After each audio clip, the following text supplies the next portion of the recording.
Everyone, good morning everyone.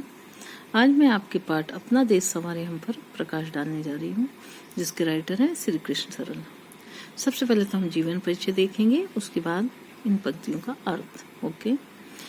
Shri Krishna सरल जी का जन्म मध्य प्रदेश के जिले अशोकनगर में 8 जून 1921 में हुआ। सरल जी उस समर्पित व्यक्तित्व का नाम है जिन्होंने अपने लेखन में अनेक कीर्तिमान स्थापित किए हैं। देश भक्ति से परिपूर्ण स्वतंत्रता संग्राम सेनानियों की जीवन गाथा को अपने काव्य का केंद्रीय भाव बनाने वाले सरल जी ने 9 महाकाव्यों की रचना की। 9 महाकाव्य कितने? 9। ठीक है। उसके बाद जन्म कब हुआ, कहाँ हुआ, ठीक है। उसके बाद देखिए आप, सरल जी ने राष्ट्रभक्ति परक काव्य रचनाओं के सृजन में सरल ग्रंथों की रचना की। आपको जीवन में अनेक संघर्ष झेलने पड़े। आपने कुल 88 ग्रंथों की रचना की। यहाँ कितने ग्रंथ हैं? 88। ठीक है। उनमें से उनकी 43 काव्य कृतियां हैं। ये भी आप करिएगा। 43 काव्य कृतियां हैं, जिनमें 35 गद्य रचनाएं हैं। उन्होंने क्रांतिकारी के जीवन पर लेखनी चलाकर हिंदी काव्य साहित्य में अपना स्थान निर्धारित किया। सरल जी का काव्य ओज गुण से समन्वित होते हुए भी अपने सहज भाव के कारण प्रभाव उत्पादकता में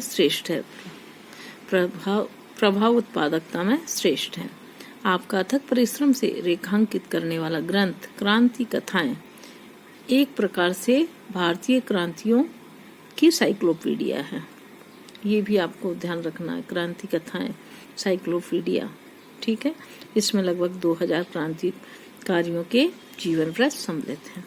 ठीक है। अब मैं इसका पंक्तियां पढ़ देती हूँ, उसके अर्थ बताती हूँ।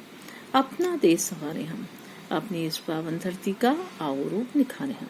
अपना देश संवारे हम, नए सृजन के संपादक हम, प्रगति पंथ के राही हैं हम, प्रतिबद्ध पहरियों युग के हम सानद सिपाही हैं। जो भी मिले चुनौती उत्तर दे उसको स्वीकारे हम, अपना देश संवारे हम। कर्म हमारे बने कुदारी, कर्म हलों की फाल बने, कर्म बने तलवार शत्रु की, कर्म देश की ढाल बने। नए भागीरथ बन बेचारे, गंगा नई उतारे हम, अपना देश संवारे हम। ठीक है। पहले ये दो ही को बता देती हूँ, फिर उसके बाद दो का बताऊंगी। ध्यान से सुनिएगा। ठीक है।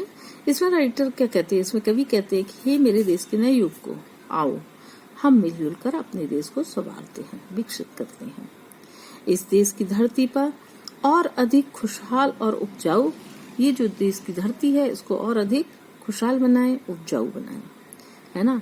कवि पुनः क्या कहता है कि हे देश के नए युग को, हमें यह हमेशा याद रखना चाहिए कि हम सब नव निर्माण के संवाहक है ना। हम नव निर्माण कर सकते हैं, हमें इतनी ताकत है। प्रकृति के रास्ते पर चलने वाले हैं हम। इस युग के प्रतिबद्ध पहरेदार सिपाही भी हैं, है ना।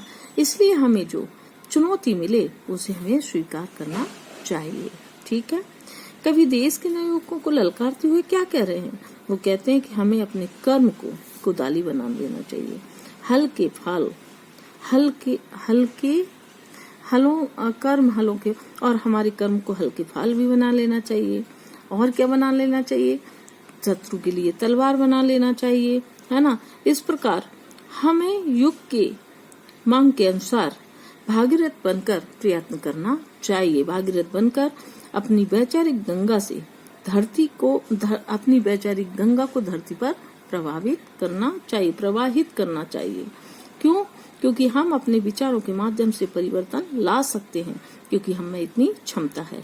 इस प्रकार हमें अपने देश की विकास के रास्ते में हमेशा आगे बढ़ते रहना चाहिए। ओके, ये हो गया। उसके बाद हमें देश की रक्षा करनी है प्रतिकूल, हमें देश की रक्षा करनी है प्रतिकूल हवाओं से, हमको है घर द्वार सजाने नई नई आशाओं से। अंधकार में जूझ देश की गली गली गलियारे हम, अपना देश संवारे हम प्रतिरूप नए युग के हैं। सूरज नूतन क्षमता के, नए क्षेत्र के अन्वेषी हम, पोषक हम जन समता के, अपना सबका मानवता का मिलजुल पंथ बुहारे हम, अपना देश संवारे हम। इसमें क्या कहते हैं वे कि हे मेरे देश के नागरिकों को, आओ आज हम ये दृढ़ संकल्प करें कि हमें अपने देश की रक्षा करनी है। इसके लिए हमें देश की रक्षा में विघ्न डालने वाली विपरीत हवाओं से टकराना है, उनसे टक्कर लेनी होगी। ऐसा करके ही हम अपने देश के प्रत्येक मतलब हमारे देश में जो प्रत्येक व्यक्ति है उसको सुखी कर सकते हैं, प्रत्येक घर द्वार को सजा सकते हैं, फिर उसमें नई नई उम्मीदें भी जगा सकते हैं। इस पर हमें क्या करना चाहिए? विघ्न बाधाओं रूपी जो अंधकार से जो लोग जूझ रहे हैं उसको हमें दूर करना होगा। हर सड़क, हर गांव, हर गली पर प्रकाश फैलाना होगा। ठीक है, इस तरह से आज हम दृढ़ संकल्पित हो अपने देश के विकास के रास्ते में आगे बढ़ते जाएं, तभी हम अपने देश को क्या कर सकते हैं? संवार सकते हैं। आगे वो कहते हैं कि कवि क्या कहते हैं कि नव को महानता और विशिष्टता की याद दिलाते हैं वो ने, और यह कहते हैं कि तुम्हें भली बात जानना चाहिए कि आज आप युग के प्रतिरूप हैं। क्या है? आज हम जो हैं युग के प्रतिरूप हैं। ठीक है, नई नई क्षमताओं के हम सूरज हैं, नए क्षितिज के अन्वेषी हैं, नई क्षितिज की खोज कर सकते हैं, है ना, जनसमता के पालक और पोषक हैं। इस प्रकार हमें अपना ही नहीं अपितु सभी की पूरी मानवता का मिलजुल कर विकास के रास्ते पर ले जाने का प्रयास करना चाहिए। कठिनाइयों को दूर करके आगे बढ़ते रहना चाहिए, ये उनका कहना है। ये तो हो गया आपका क्या? आपका सार।